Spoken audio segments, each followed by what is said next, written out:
नमस्कार दोस्तों, यथार्थ लर्निंग प्लेटफॉर्म पे आपका स्वागत है। दोस्तों, हमारी जो पेट की सीरीज़ चल रही है और बिल्कुल हम सिलेबस के अकॉर्डिंग हम सारी क्लासेस ले रहे हैं, ठीक है। जिसमें से आज की जो आपकी क्लास होगी, आपको स्क्रीन पर भी दिखाई दे रहा है, वैदिक सभ्यता, है ना। और ये वैदिक सभ्यता आपके एग्ज़ाम के लिए अगर देखा जाए पॉइंट ऑफ व्यू से बहुत ही महत्वपूर्ण है। यहाँ से 1 या 2 क्वेश्चन आने की पूरी संभावना है। तो आप इस वीडियो को शुरू से लेकर के और लास्ट तक देखिएगा, है ना। और मुझे उम्मीद है कि ये काफ़ी हेल्पफुल भी होगा आपके लिए। और हाँ, अगर आपने हमारी वीडियो को अभी तक सब्सक्राइब नहीं किया है तो प्लीज़ आप पहले सब्सक्राइब करिए और उसके बाद जो बेल आइकन को भी प्रेस कर दीजिए ताकि जो हमारा नोटिफिकेशन है आपको टाइम टू टाइम मिलता रहे, ठीक है। तो आइए अब स्टार्ट करते हैं इस क्लास को। तो अगर हम देखें तो सबसे पहले जो वैदिक सभ्यता है, हम इसके बैकग्राउंड को थोड़ा सा समझने की कोशिश करेंगे, है ना। क्योंकि देखिए, अगर आप इतिहास को समझना चाहते हैं अच्छी तरीके से तो आपको पहले इतिहास के जो पहले की जो घटनाएं हैं, जो भी आप घटना पढ़ रहे हैं, आप उस घटना के पहले की घटना आपको जानना बहुत ज़रूरी होता है। क्योंकि जब तक आप ना इतिहास में दोनों घटनाओं को रिलेट करके नहीं पढ़ेंगे ना, तब तक वो जो उसकी धारणा है, उसकी स्टोरी है, आपके माइंड में नहीं सेट होती है। और एक बार उसकी स्टोरी आपके माइंड में सेट हो गई, आपने दोनों घटनाओं को रिलेट कर लिया, तो आपको वो जो चीज़ें हैं काफ़ी अच्छे से याद रहेंगी लंबे समय तक। और आपको भी पता है कि इतिहास में बहुत सारे फैक्ट होते हैं, बहुत सारे डेटा हैं। सभी डेटा आपको हमेशा याद नहीं रहेंगे, बस आपको कॉन्सेप्ट याद रहेगा, ठीक। तो आइए हम उसी कॉन्सेप्ट पर पहले बात करते हैं ब्रीफ में। इसका जो बैकग्राउंड हम समझेंगे, फिर हम पूरा इसको डिस्कस करेंगे वैदिक सभ्यता को, ठीक है। आपने इसके पहले भी जो हमारी क्लास है देखा होगा, हमने उसमें सिंधु सभ्यता के बारे में डिटेल डिस्कशन किया हुआ है। तो सबसे पहले हम ये समझते हैं कि अगर वैदिक सभ्यता से पहले अगर हड़प्पा सभ्यता या सिंधु सभ्यता थी, तो वैदिक सभ्यता का विकास कैसे हुआ, ये डेवलपमेंट कैसे हुई, इसके ओरिजिन कैसे होती है, तो हम इसको थोड़ा सा चर्चा करते हैं, फिर हम आगे बढ़ते हैं। तो सबसे पहले हम इस पर चर्चा करेंगे, ठीक है। वैदिक सभ्यता और जो हड़प्पा सभ्यता है उसमें क्या परिवर्तन हुए, उसको थोड़ा सा आपको बताने की कोशिश करेंगे। क्योंकि देखिए, अगर मैं एक बात आपको बता दूं, अगर आपको हिस्ट्री समझना है ना, तो सबसे पहले आप अपने दिमाग में ये बैठा लीजिएगा कि हम परिवर्तन देख रहे हैं। इतिहास में केवल परिवर्तन ही हुआ है। जहाँ पर आपने देखा होगा, अगर हम प्री हिस्ट्री की बात करें, तो जहाँ पर मानव जंगल में रहता था, जंगलों में निवास करता था, उसे किसी भी प्रकार की किसी सभ्यता का कोई नॉलेज नहीं था। आज देखिए, वही मानव जंगली मानव से आधुनिक मानव बन गया है, ठीक है। जो कभी आग के बारे में नहीं जानता था, जो कच्चे मांस खाता था, ठीक है। आज के टाइम में देखेंगे तरह तरह की वैरायटीज, तरह तरह के फूड आ गए हैं, मार्केट में अवेलेबल है, आदमी खा रहा है। ये क्या है? परिवर्तन ही हुआ है, ठीक। आज आदमी चांद तक पहुंच गया है, परिवर्तन है ये, ठीक है। तो इतिहास में केवल आपको परिवर्तन ही देखना है। तो यही परिवर्तन ये बहुत लंबे समय से चलते आ रहा है। तो हम उसी चीज़ को समझेंगे कि ये चीज़ें कैसे हुई। तो आपको हमने हड़प्पा सभ्यता के बारे में समझाया था और बताया था, ठीक है। और आप ये भी जानते हैं कि जो हड़प्पा सभ्यता थी, ये कैसी सभ्यता थी? नगरीय सभ्यता थी, ठीक है। हड़प्पा सभ्यता नगरीय सभ्यता थी, ठीक। अगर हम हड़प्पा सभ्यता के बीच का जो टाइम का बात करें, अब जैसे मान लीजिए ये हड़प्पा सभ्यता है और ये इसके बीच में जो टाइम है, और यहाँ आपका वैदिक सभ्यता आ जाती है। ध्यान से समझिएगा, ये वैदिक सभ्यता आ जाती है, ठीक। तो इसके बीच का ये जो समय है ना, ये बहुत ही, इसका अगर देखेंगे तो इसको समझना जरूरी है। क्योंकि अगर देखेंगे, हड़प्पा सभ्यता की नगरीय सभ्यता है, और उसके बाद जब हड़प्पा सभ्यता का जब कोलैप्स होता है, जब डाउनफॉल होती है, तो आपकी वैदिक सभ्यता आती है। तो अब वैदिक सभ्यता को हम ग्रामीण सभ्यता मानते हैं, ठीक। वैदिक सभ्यता कैसी थी? ग्रामीण सभ्यता थी। और हड़प्पा सभ्यता कैसी थी? नगरीय सभ्यता थी, ठीक। तो आप ये बताइए, अगर हड़प्पा सभ्यता नगरीय सभ्यता थी, तो वैदिक सभ्यता ग्रामीण सभ्यता कैसे हो सकती है? ऐसे देखिए, जब हड़प्पा सभ्यता का जब विनाश होता है, ठीक है, जब विनाश होता है, तो विनाश होने का हड़प्पा सभ्यता पूरी तरीके से खत्म हो गई थी, ठीक। अब वहाँ पर नई सभ्यता की शुरुआत होती है। अब जो सभ्यता पहले खत्म हुई और एक नई सभ्यता शुरुआत होने के बीच में जो समय है, ठीक है ना, ये समय बहुत ही क्रूशियल हो जाता है। क्योंकि अब हड़प्पा सभ्यता विनाश हुई, अब उस वहाँ पर जब दूसरी सभ्यता की जब उत्पत्ति होनी शुरू हुई, तब वो धीरे धीरे धीरे धीरे अपने आप को डेवलप कर रही थी। और यही जो सभ्यता डेवलप की थी, ये थी वैदिक सभ्यता। और इसी सभ्यता को, इसी के लिए हम ग्रामीण सभ्यता कहते हैं, ठीक है, ग्रामीण सभ्यता कहते हैं वैदिक सभ्यता को इसीलिए, ठीक है, क्योंकि अभी जो वैदिक सभ्यता थी अभी ये इसकी शुरुआत हो रही होती है ना। तो इन दोनों के जो बीच का जो टाइम पीरियड था ये दोनों बहुत ही इस पे प्रभाव डालता है वैदिक सभ्यता पे, क्योंकि हड़प्पा सभ्यता को समाप्त होने के बाद अब इसको विकसित होने में पूरा इतना लंबा टाइम लगा, अब तब जाकर के वैदिक सभ्यता विकसित हुई और इसलिए इसको ग्रामीण सभ्यता हम बोलते हैं, ठीक है। अब वैदिक सभ्यता अगर आप देखें तो मेन रूप से इसकी जानकारी हमें कहाँ से मिलती है, तो अगर आप देखेंगे जब ऐसे वैदिक सभ्यता जो स्टार्ट होती है, अगर हम इसके हम टाइम पीरियड की हम बात करेंगे तो टोटल जो वैदिक सभ्यता है इसका टाइम पीरियड अगर हम देखेंगे तो वैदिक सभ्यता, ठीक है, अगर हम इसका टाइम पीरियड देखेंगे तो पूरी जो वैदिक सभ्यता है ये 1500 से, ठीक है, 600 है ना, 1500 600 ईसा पूर्व तक ना ये चली थी, इसका पूरा वैदिक काल 1500 से 600 ईसा पूर्व, ठीक है।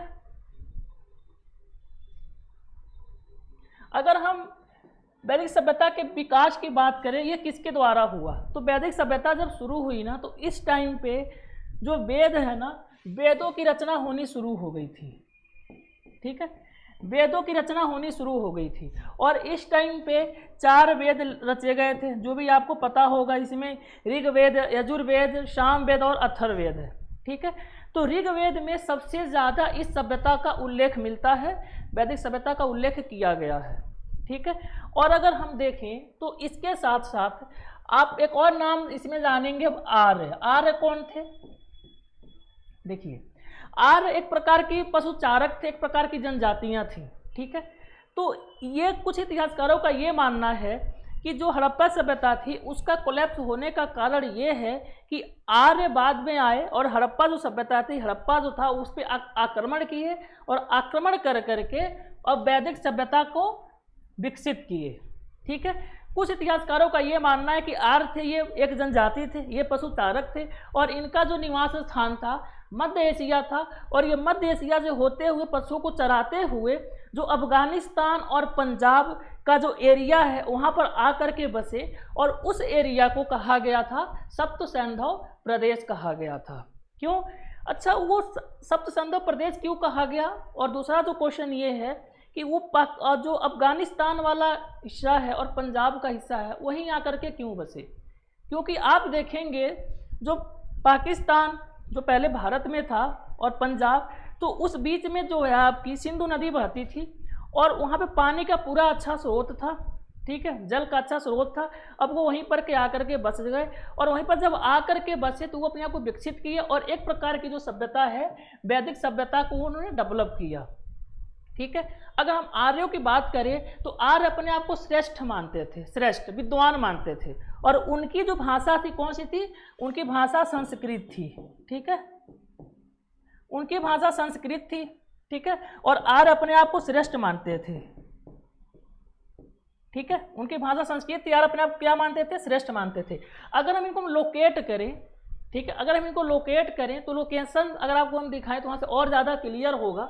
जैसे अगर मान लीजिए इसको हम लोकेशन आपको दिखाते हैं तो लोकेशन में देखिए ये आपके सामने ये अर्थ दिखाई दे रहा है, ठीक है, अर्थ, और इसमें हमारा प्यारा भारत ये रहा, ठीक है।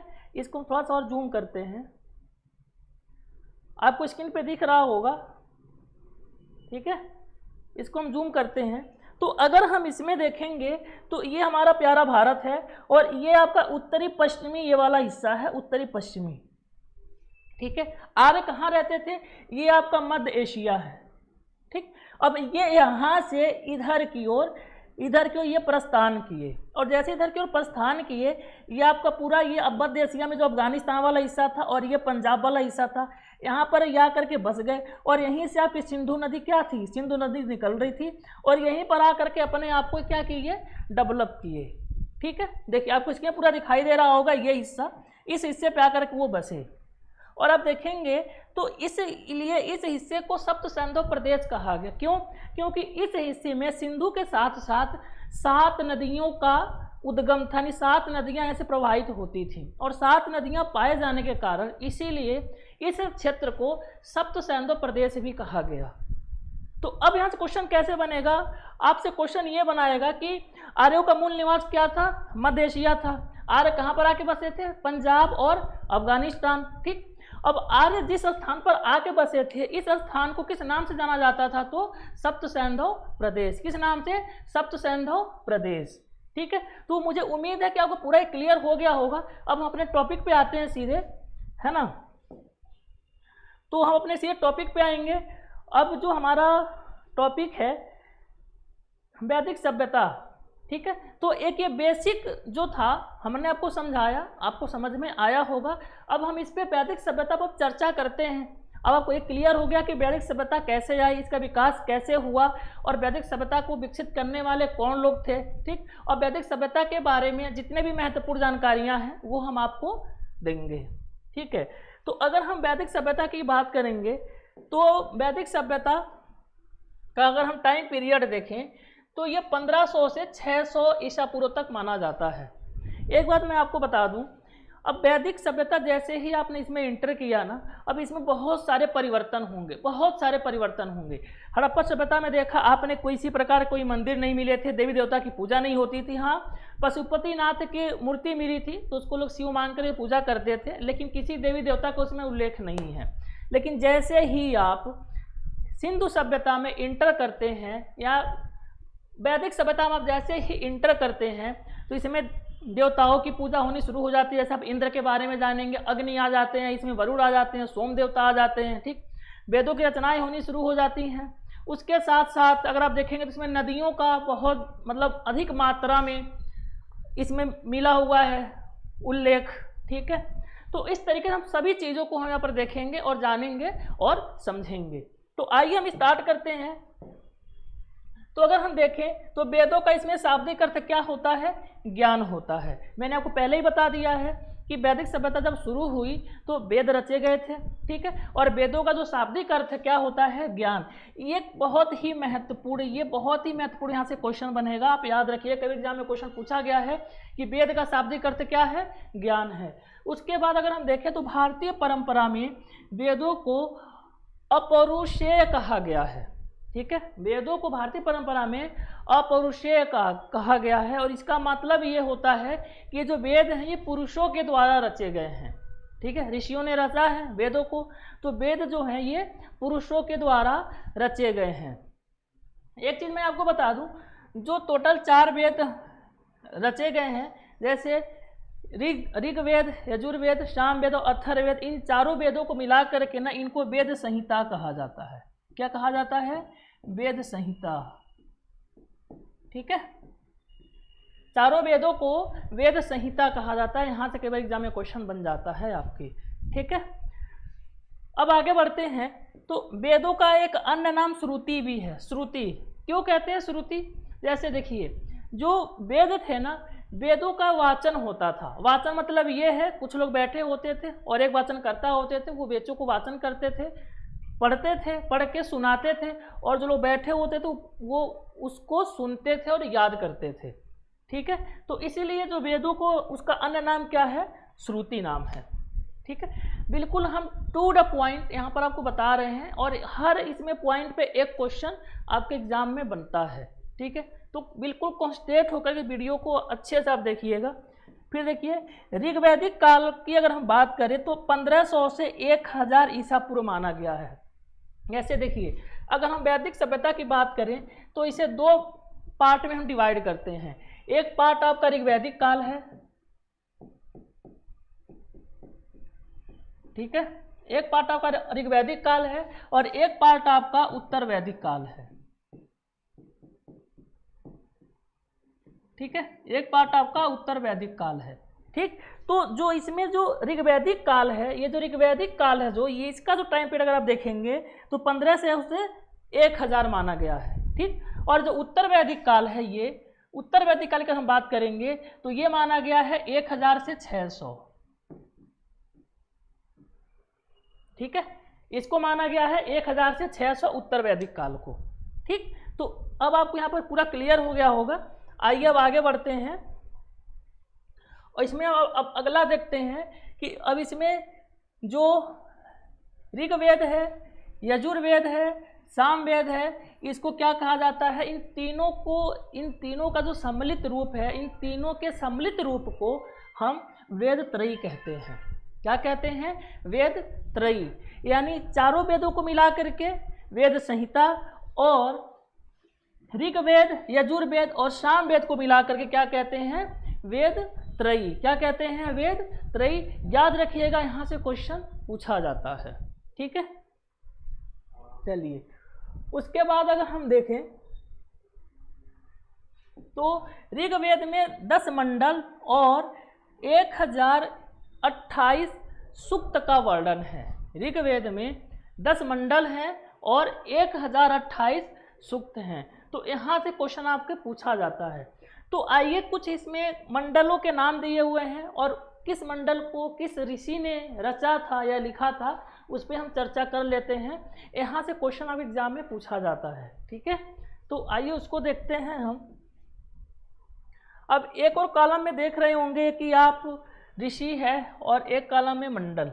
ठीक है, तो अगर हम द्वितीय मंडल की बात करें, हमने यहाँ पर केवल मेन जो मंडल है उसको लिया हुआ है और यही एग्जाम में आपके पूछा जाता है, सभी मंडल महत्वपूर्ण नहीं है। ठीक, तो इसमें अगर दूसरे मंडल की बात करेंगे तो इसे जिस ऋषि ने रचा था उनका नाम था गृत्समद। क्या नाम था उनका?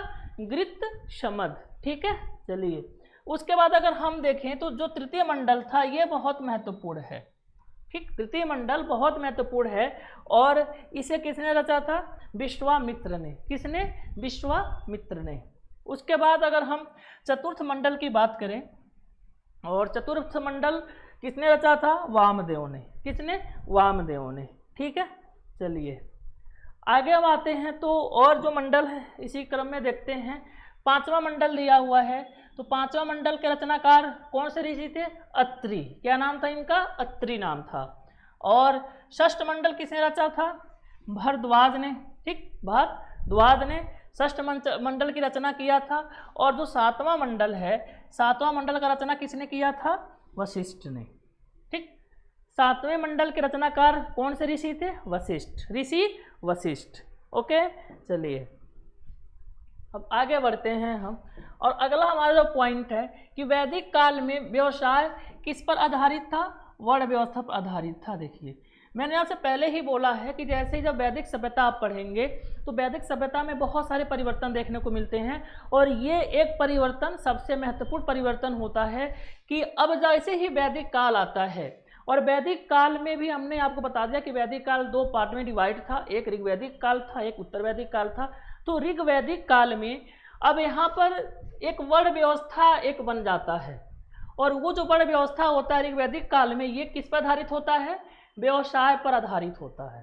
ठीक, वैदिक काल के जो ऋग्वैदिक काल है, ऋग्वैदिक काल में वर्ण व्यवस्था किस पर आधारित था? व्यवसाय पर आधारित था।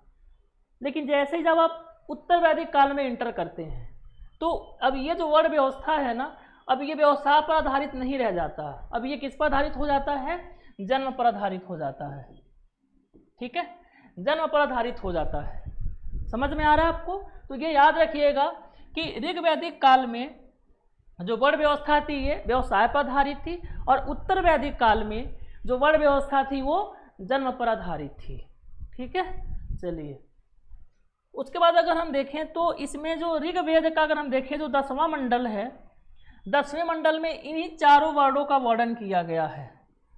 ठीक है, 10वें मंडल में इन्हीं चारों वर्णों का वर्णन किया गया है, जिसमें आप देखेंगे ब्राह्मण थे, क्षत्रिय थे, वैश्य थे और शूद्र थे। तो इन्हीं 4 वर्णों को डिवाइड किया गया था और इसका वर्णन किसमें है? ऋग्वेद के 10वें मंडल में। ठीक है, उसके बाद अगर हम बात करें तो यजुर्वेद की प्रमुख विशेषता क्या थी? इसकी कर्मकांड थी। ऐसे देखिए अगर हम यजुर्वेद पे आते हैं तो यजुर्वेद अगर आप देखेंगे तो ये संगीत जैसे ये गद्य और पद दोनों में लिखे गए थे, पद में भी लिखा गया था और गद्य में भी लिखा गया था। और यजुर्वेद का जो सबसे मेन रोल था ये यज्ञिक कर्मकांडीय था। मतलब अगर मान लीजिए कोई ब्राह्मण करता है तो यज्ञ के सारे जो नियम हैं वो यजुर्वेद में लिखे गए थे। ठीक है, तो यजुर्वेद क्या था? कर्मकांडी था। क्लियर? आइए आगे बढ़ते हैं अब, और इस चीज़ को हम देखते हैं। तो अब ये यजुर्वेद भी अगर देखें तो ये गद्य और पद दोनों में लिखा गया था, जो मैंने अभी आपको डिस्कस किया। उसके बाद अगर हम देखें तो अगला पॉइंट है, आर्य सर्वप्रथम कहाँ बसे थे? सप्त सैंधव प्रदेश में। ये मैंने आपको पहले डिस्कस कर दिया हुआ है।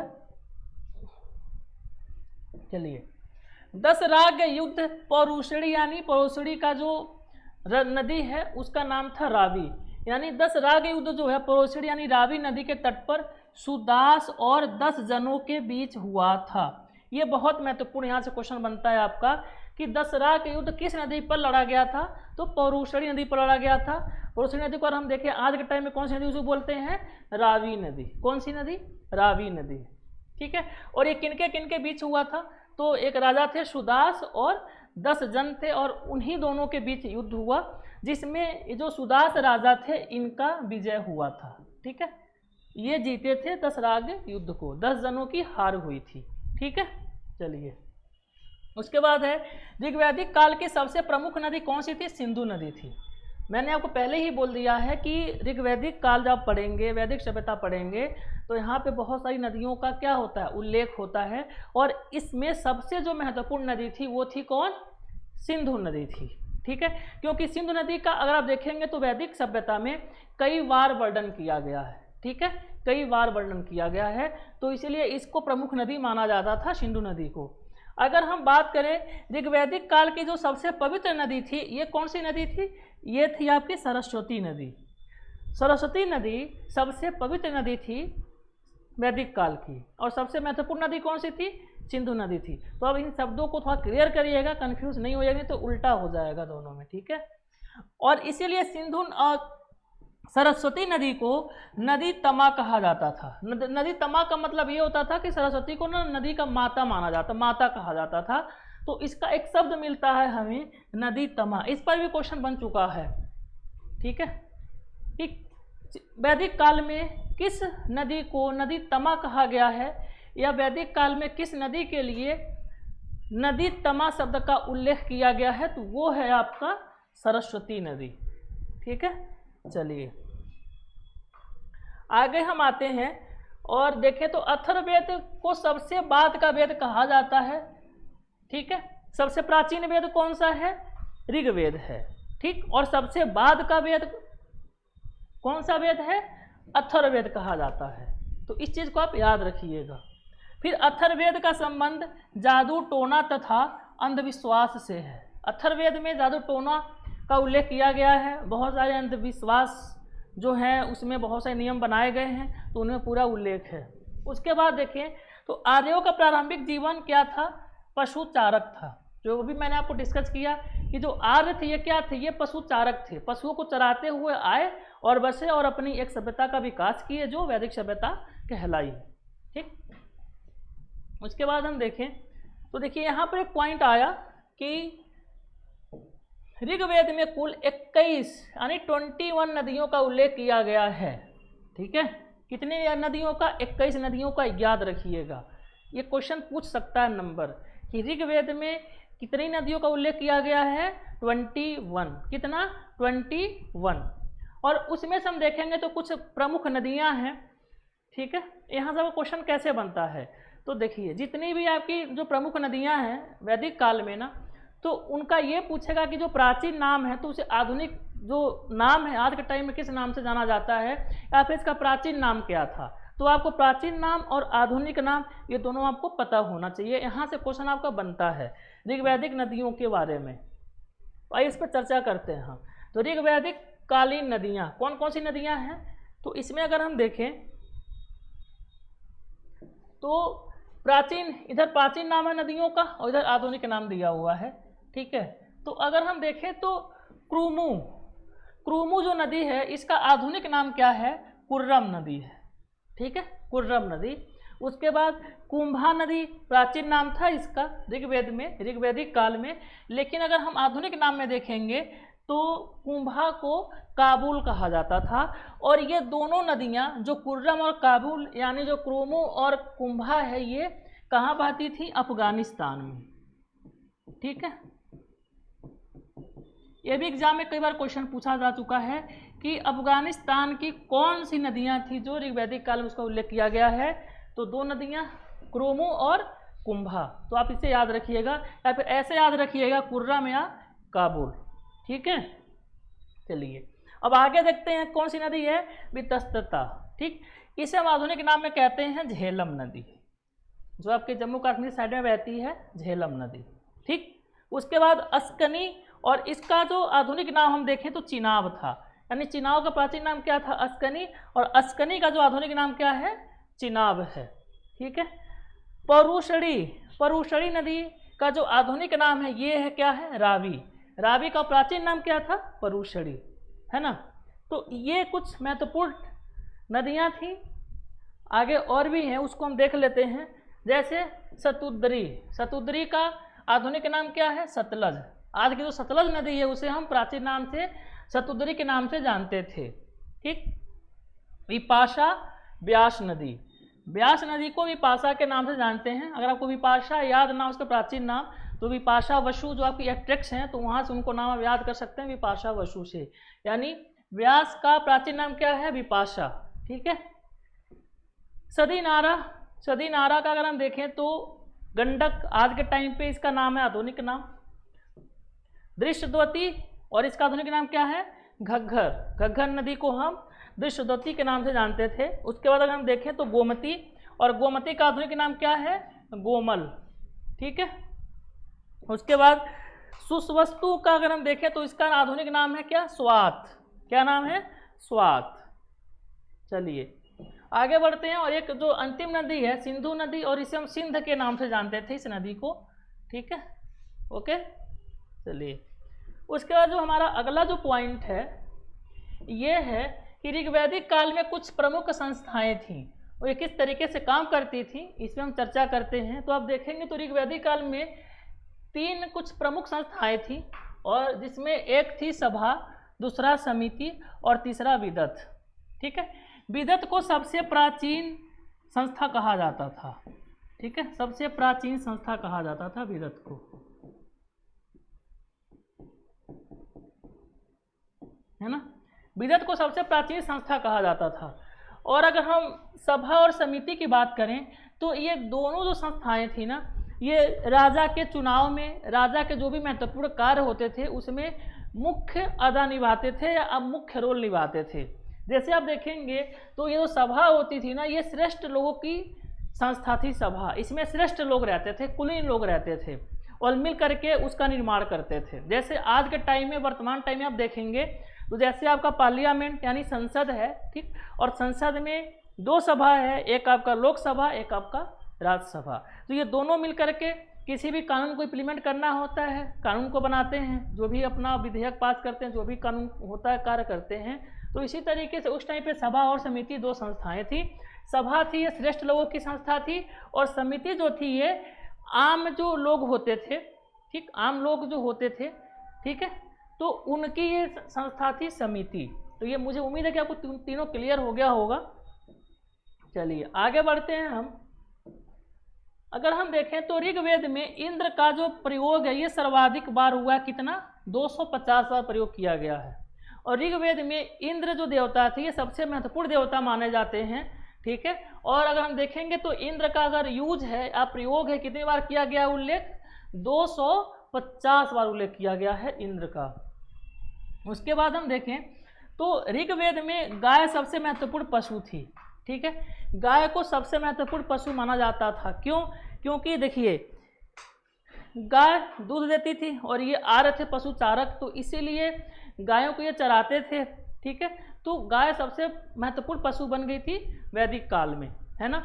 और आप देखेंगे तो वैदिक काल में जो भी युद्ध हैं वो गायों के लिए ही होते थे। गायों की चोरी हो जाती थी, ये लोग गायों के लिए आपस में लड़ते थे, तो उसमें कुछ शब्द गायों के लिए उल्लेख किए गए हैं। तो इसमें से 2 का नाम बहुत ही विशिष्ट है, जिसमें आप देखेंगे तो गाय के लिए एक गविष्टि नाम का उल्लेख किया गया है और एक अघनया गांव का नाम का उल्लेख किया गया है। तो ये दोनों आपको जानना बहुत जरूरी है।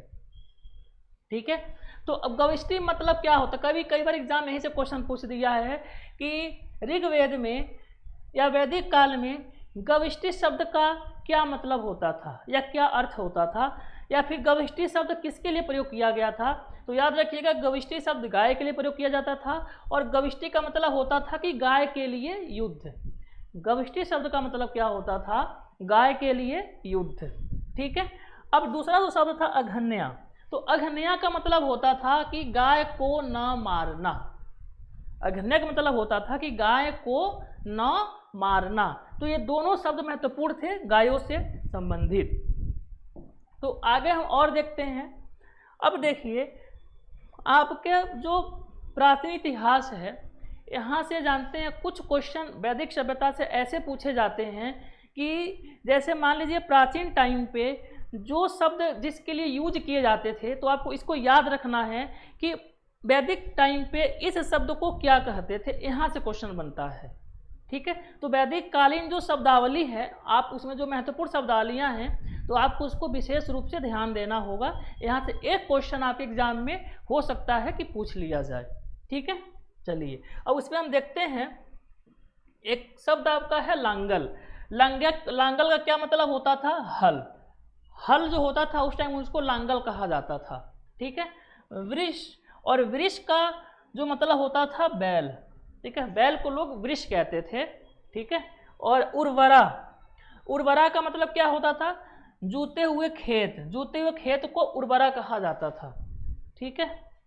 अच्छा, ऐसा क्यों है कि एक शब्द के दो अर्थ क्यों निकल रहे हैं प्राचीन टाइम पे? क्योंकि आपको ही पता है जो वैदिक सभ्यता है और उसको विकसित किया था आर्यों ने, और आर्यों की जो भाषा थी वो थी संस्कृत। कौन सी भाषा थी? संस्कृत थी। तो इसीलिए हो सकता है ये लोग कुछ संस्कृत शब्दों का प्रयोग करते रहे हों, जिसको आप तत्सम शब्द बोल सकते हैं। ठीक है। तो इसीलिए ऐसे हुआ है ये कि एक शब्दों का दो अर्थ निकल सकता है। तो अगर हम सीता देखें तो सीता का ये बहुत ही महत्वपूर्ण शब्द है। तो सीता का जो शाब्दिक अर्थ आप देखेंगे तो होता है क्या? हल से बनने वाली नालियाँ। ऐसे आप देखते होंगे, अगर आप गांव में जाइए, जब खेत होता है ना, खेतों की जब जुताई होती है ना, तो जब हल चलता है तो बीच में ना नालियाँ बनती हुई चली जाती हैं। तो वो जो नालियाँ होती थी, हलों से बनी जो नालियाँ होती थी, उसे कहा जाता था सीता। इस पर क्वेश्चन कई बार पूछा हुआ है कि वैदिक सभ्यता में सीता का अर्थ क्या था। ऐसे क्वेश्चन बन जाएगा आपसे। तो याद रख लीजिए अब कि हल से बनी हुई नालियाँ मतलब होता था सीता शब्द का। फिर अवट, अवट का अर्थ क्या होता था? कुआं। ठीक है। कुआं अवट को कहते थे।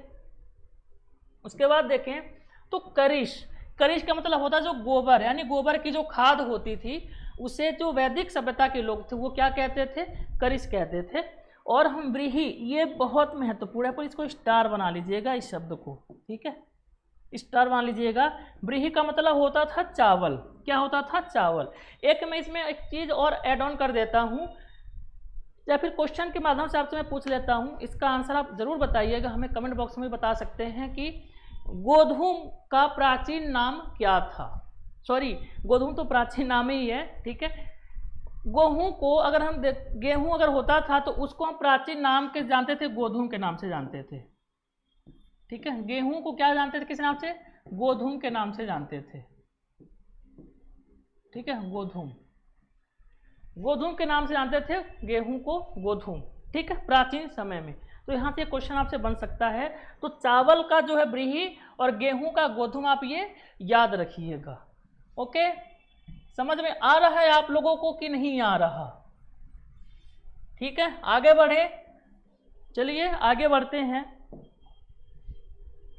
अब देखिए ये कुछ महत्वपूर्ण फैक्ट हैं जो आपको हम एक ही जगह पूरा दे रहे हैं आपको। अगर हम इसको कई जगह बताते तो ये और वीडियो लंबी हो जाती। तो वीडियो को थोड़ा सा शॉर्ट में करने के लिए हमने एक पूरे एक बॉक्स में एक ही जगह सारा कुछ यहाँ पर क्लियर कर दिया हुआ है। तो अब आप थोड़ा सा आपको यहाँ पर समझाएंगे बिल्कुल बेसिक तरीके से, और सब समझ में आ जाएगा आपको। देखिए जैसे आप देखेंगे ना, वैदिक सभ्यता में पहले वेदों की रचना होती है। ठीक है। और वेदों में आपको पता है जो ब्राह्मणवाद है, ठीक है, जो कर्मकांड है, यज्ञिक कर्मकांड है, ये बहुत ज़्यादा प्रचलित हो जाता है। ठीक, आपने अथर्ववेद के बारे में पढ़ा कि उसमें क्या है, जैसे अंधविश्वास, जादू टोना का वर्णन किया गया है। ठीक, तो वेदों को अगर आप देखेंगे तो वेदों में बहुत सारी कुछ कुरीतियाँ भी थी। ठीक है। तो वेदों का समय जब जैसे जैसे जैसे जैसे बीता, ठीक है, तो वेदों की कुरीतियों को दूर करने के लिए ना इसमें कुछ और भी उसमें ऐड ऑन किए गए। ठीक है, तो अगर आप देखेंगे तो वेदों की जो कुछ कुरीतियाँ थी उसको दूर करने के लिए या फिर उसको समझने के लिए लिखा गया आपका, वेद के बाद क्या लिखा गया, ब्राह्मण लिखा गया। और ब्राह्मण का मतलब ये होता है कि वेदों को अच्छी तरीके से समझना। ब्राह्मण का अर्थ होता है कि वेदों को अच्छी तरीके से समझना। तो वेदों के बाद ब्राह्मण की रचना होती है। ठीक है, और ब्राह्मण के बाद क्या लिखे गए, आरण्यक। आरण्यक का मतलब ये होता है कि जैसे उस टाइम पे, अब जैसे जैसे समय बीता तो अब लोगों का जो मन है वो वेद से धीरे धीरे हटने लगा। जैसे लोग जागरूक होते गए, अब क्या हुआ, अब सभी लोग धीरे धीरे शिक्षित होते गए, और जैसे शिक्षित होते गए तो उसके बाद आरण्यक लिखे गए। आरण्यक का मतलब ये होता है, जैसे उस टाइम पे शिक्षा लेने के लिए लोग जंगलों में जाते थे, जो शिष्य होते थे जंगलों में जा कर के और गुरुओं के समीप बैठ करके शिक्षा ग्रहण करते थे, तो इसी को कहा गया आरण्यक। ठीक है, अब आरण्यक के बाद क्या लिखे गए थे, उपनिषद लिखे गए थे, है ना।